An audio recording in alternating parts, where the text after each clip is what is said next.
I'm Clinton Wilcox. I'm a staff apologist with Life Training Institute, and I'm on the speaker board with Right to Life of Central California.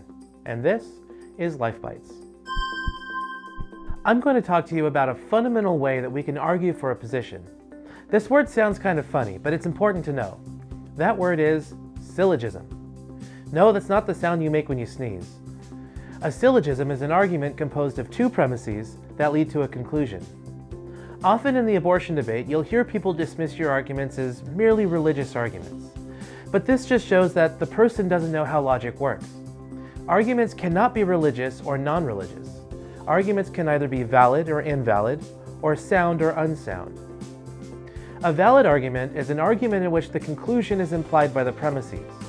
An argument can have false premises but still be valid. If I argue that all dogs have feathers, Snoopy is a dog, therefore Snoopy has feathers, that argument is a valid argument. Obviously, it has a false premise that all dogs have feathers, so it leads to a false conclusion that Snoopy has feathers because he's a dog. But if we assume the two premises are true, that is, if it's true that all dogs have feathers and that Snoopy is a dog, then it cannot be false that Snoopy has feathers. So if we assume that the premises are true, then if the conclusion is implied by the premises, the argument is valid. If the conclusion is not implied by the premises, it is invalid. Now, in order for an argument to be sound, it must be valid, and it must have true premises. So the Snoopy argument I gave earlier was a valid argument, but it was unsound because the premise that all dogs have feathers is false. But let's consider an argument in which the premises are true. If I argue that all men are mortal, Socrates is a man, therefore Socrates is mortal, that argument is valid.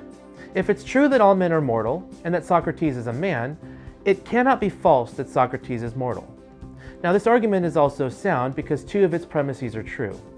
Since the argument is both valid and sound, we are intellectually obligated to believe it. Now, there is much more to say about syllogisms, but this will suffice for now. So let's consider now the basic pro-life syllogism. It is immoral to intentionally kill an innocent human being. Abortion intentionally kills an innocent human being. Therefore, abortion is immoral.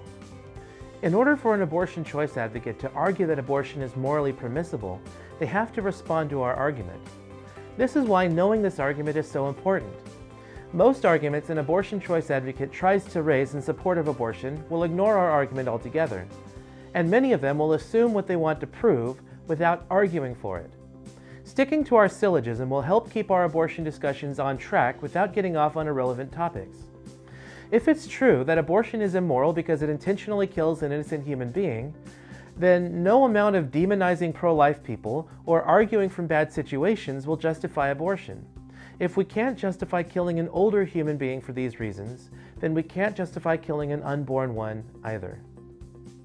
I'm Clinton Wilcox, and for all of us here at Right to Life of Central California, thank you for joining us, and we'll see you in the next one.